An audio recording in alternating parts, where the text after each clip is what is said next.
C'est peut-être le festival de cinéma le plus connu au monde.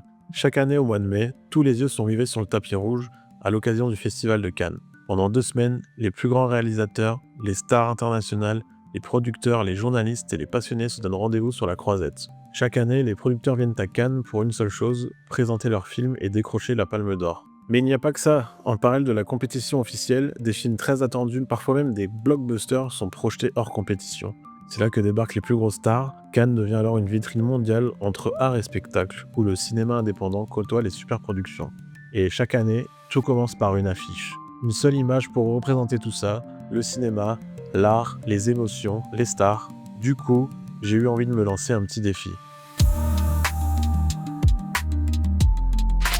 Bon, je vais créer la nouvelle affiche du Festival de Cannes. Il n'y a rien d'officiel là-dedans. J'ai juste décidé de faire ça pour me lancer un petit défi. J'ai pas reçu de brief officiel du festival. Le but est tout simplement créatif. En fait, c'est de proposer quelque chose qui mêle ma passion pour le graphisme et le cinéma et essayer de faire quelque chose de crédible qui pourrait réellement être utilisé partout. Alors déjà, pour commencer, on va regarder ce qui a été fait officiellement cette année. Faut savoir que chaque édition du Festival de Cannes a le droit à son affiche officielle. Cette année, c'est l'amour qui a été mis à l'honneur, avec un plan tiré du film Un homme et une femme de Claude Lelouch, qui met en scène Anouk Aimée et Jean-Louis Trintignant. Alors la petite particularité cette année, c'est qu'il n'y a pas une, mais 2 affiches. Et en fait, ça permet d'avoir 2 points de vue qui retranscrit parfaitement l'amour que portent les personnages l'un pour l'autre. Bon, du coup, maintenant qu'on a vraiment tout le contexte, je vais essayer de réfléchir à ce que j'aurais pu faire moi. Vers quel style je serais allé? Est-ce que j'aurais mis une thématique à l'honneur, un acteur, une actrice? En fait, il y a tellement de trucs à faire. Donc, je pense qu'on va commencer par faire une petite recherche et se créer un mood board.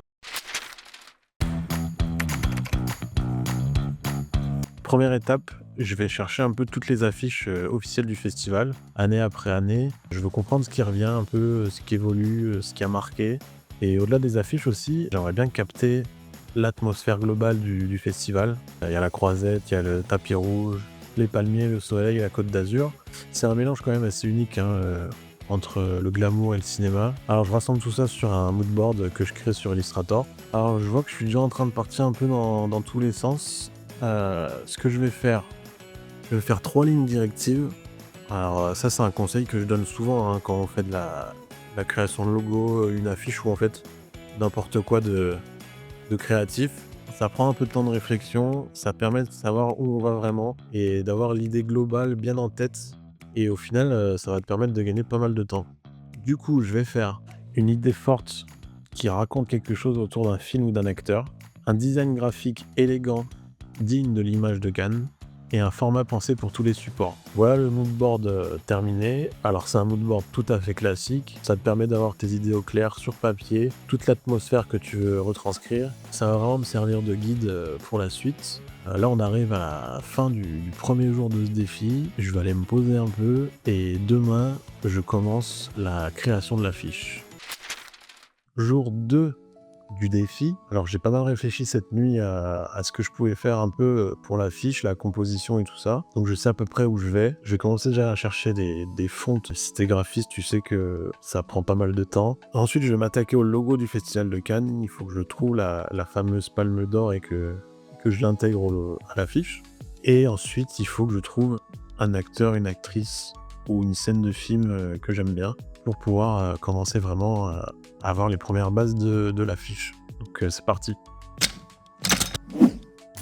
Allez, c'est parti pour le croquis. Alors ne critiquez pas trop mon talent de dessinateur. C'est pas parce qu'on est graphiste qu'on est forcément bon dessinateur. Là, l'idée du croquis, c'est vraiment d'avoir juste la structure de l'affiche, ce qui va être défini pour plus tard. Et maintenant que c'est fait, on va pouvoir passer à la recherche des fontes. Bon, maintenant c'est la partie où je galère à chaque fois trouver la bonne typographie. Là, je cherche quelque chose de simple, élégant, raffiné, qui colle bien avec l'esprit de Cannes. Une typo qui respire un peu le prestige, mais sans en faire trop non plus. Il faut quelque chose vraiment de sobre, mais aussi qui a un peu de caractère. C'est soit trop classique, soit trop moderne. Je pense qu'au bout d'un moment, je vais quand même trouver la typo qui va tout lier sur l'affiche et qui va correspondre totalement à ce que je recherche pour Cannes. Maintenant, je m'attaque au logo du festival.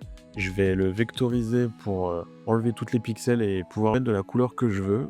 Parce que je sais pas encore quelle couleur exactement je vais utiliser sur l'affiche, mais au moins ça me permet d'être beaucoup plus flexible Pour la vectorisation, je vous conseille de faire pas mal de points. Ça vous permet après de pouvoir, tirer les lignes et de bien régler et de bien améliorer le logo. Alors on peut aussi vectoriser, automatiquement avec Illustrator, mais moi je préfère le faire moi à la plume directement, à l'ancienne, comme j'ai appris. Une fois que tout est nickel, le logo est prêt, on peut changer, toutes les couleurs qu'on veut et l'intégrer à l'affiche. Pour l'affiche, j'ai décidé de la faire sur Photoshop.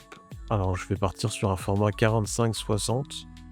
Si vous voulez faire imprimer comme moi, toujours pensez à bien mettre les couleurs en CMJN et évidemment rajouter du fond perdu. Le fond perdu, ça va éviter de faire des bords blancs et surtout, ça permet à l'imprimeur de la couper. Donc toujours rajouter au minimum 3 mm, moi je mets toujours 5.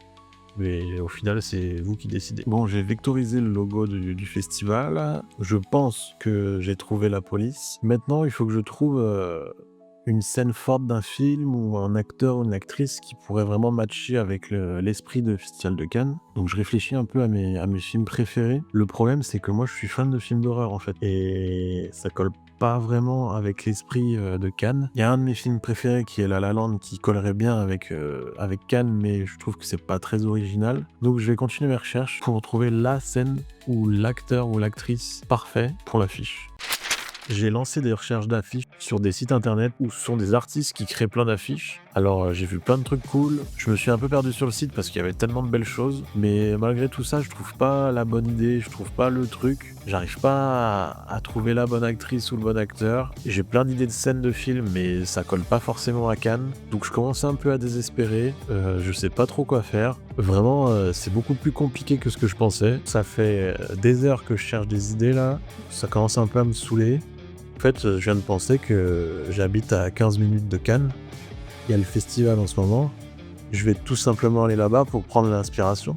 Et je verrai bien ce qui se passe. Mais dans tous les cas, ça va me changer un peu d'air. Et on verra ce que ça donne. Donc, c'est parti.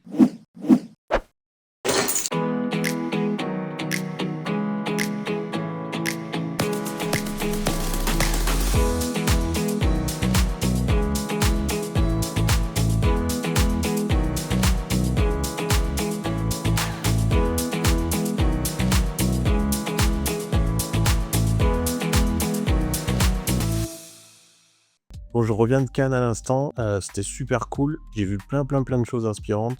Et du coup, ça y est, j'ai trouvé mon idée. Faut savoir que cette année, pour l'ouverture du festival, Robert De Niro a reçu la Palme d'Or d'honneur pour l'ensemble de sa carrière. Et je me suis dit, vu que c'est l'un de mes acteurs favoris, en vrai, faut que je mette Robert De Niro au centre de mon affiche. Ça va être lui l'acteur qui va représenter Cannes cette année. Donc j'ai trouvé mon idée, je suis content. Là, c'est la fin de la journée, donc je vais m'arrêter là. Demain, pour le jour 3, je vais finir l'affiche et on va bien voir ce que ça donne. Jour 3 du défi, je vais bien utiliser Robert De Niro pour l'affiche. Mais maintenant, il faut que je trouve un film dans lequel il joue, où je vais pouvoir utiliser une des scènes pour mettre sur l'affiche. Donc là, j'ai réfléchi à pas mal de films où il a un rôle emblématique. J'ai pensé à Taxi Driver, à Casino. Mais pour moi, le meilleur film avec De Niro, ça reste quand même Les Affranchis. Je vais partir là-dessus. Faut que je cherche un peu dans les scènes qu'est-ce qui peut être utilisé. Et surtout, trouver une image de très bonne qualité pour pouvoir en faire quelque chose et pouvoir l'imprimer en grand. Parce que mon affiche fait quand même 45 cm sur 60. Donc on va commencer à chercher ça. Mais je pense qu'on va trouver assez facilement en vrai. Bon, pendant que je fais mes recherches, il faut quand même que je vous parle de cette légende vivante du cinéma, Robert De Niro. 50 ans de carrière, plus de 100 films, dont une grande partie devenue culte. 2 Oscars, 6 nominations, 1 Golden Globe et une pluie de distinctions. Aujourd'hui, il est considéré comme l'une des figures emblématiques du nouvel Hollywood et souvent classé parmi les meilleurs acteurs de tous les temps. Mais tout ça, il ne l'a pas volé. Avant lui, aucun acteur n'avait poussé la préparation de ses rôles aussi loin. Pour Raging Bull, il s'est entraîné 2 à 3 fois par jour, apprenant tous les gestes, les postures, les techniques de boxe. Il a même participé à 3 vrais combats contre de véritables boxeurs et il en a remporté 2. Pour la deuxième partie du film, il a pris 27 kilos, un record à l'époque. Scorsese a même suspendu le tournage plusieurs semaines, le temps qu'il atteigne le bon poids. Pour Taxi Driver, c'est la même folie. De Niro a carrément obtenu une vraie licence de chauffeur de taxi. Il a roulé des heures seul dans les rues de New York alors qu'il venait de gagner l'Oscar pour Le Parrain 2. Imaginez prendre un taxi et tomber sur Robert De Niro au volant. Pour Les Affranchis, il a poussé la préparation encore plus loin. Le film est inspiré de la vie réelle de Henry Hill et De Niro a passé des heures au téléphone avec lui posant des dizaines de questions ultra précises pour capter chaque détail de son comportement. Bref, je pourrais en parler pendant des heures, mais quand on parle de Niro, il y a un autre nom qui revient toujours, Martin Scorsese. Ensemble, ils ont signé une série de chefs-d'œuvre, et pour moi, le plus emblématique, c'est Les Affranchis. Sorti en 1990, il est encore aujourd'hui considéré comme un monument du cinéma, souvent cité parmi les meilleurs films de tous les temps. C'est une leçon de mise en scène, une immersion incroyable, portée par des acteurs à leur prime. Scorsese a laissé beaucoup de liberté à ses comédiens pour improviser, ce qui donne des scènes d'un réalisme bluffant. Mais il pouvait aussi être extrêmement pointilleux, comme dans la célèbre scène en plan séquence dans la cuisine, un vrai tour de force technique, tourné en 8 prises. Si vous ne l'avez jamais fait, foncez découvrir les films de Scorsese et De Niro, vous allez comprendre pourquoi on parle ici de chef-d'œuvre. Bon, je parle beaucoup de cinéma, mais regardez, je commence à bien avancer sur l'affiche. J'ai trouvé l'image principale, je l'ai un peu retouchée pour la rendre plus percutante, j'ai ajusté la luminosité, les contrastes, puis j'ai joué avec les courbes et les niveaux pour obtenir exactement l'ambiance que je voulais.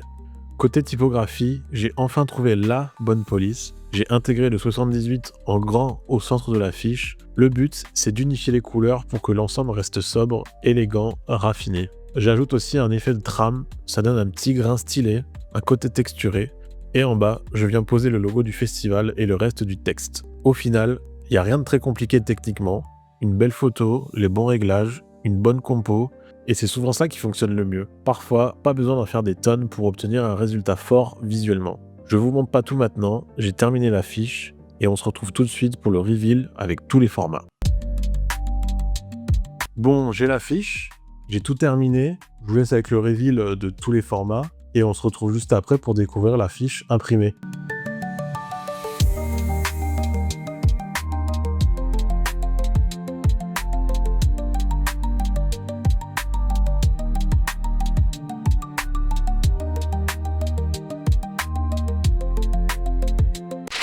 Voilà, j'espère que l'affiche vous a plu. C'est bien beau de voir l'affiche sur l'écran, mais le mieux, ça reste quand même la version papier. Je vous montre ça tout de suite et je vous fais ensuite quelques plans plus sympas pour vous montrer un peu les détails de l'impression et du papier. Et on se retrouve juste après.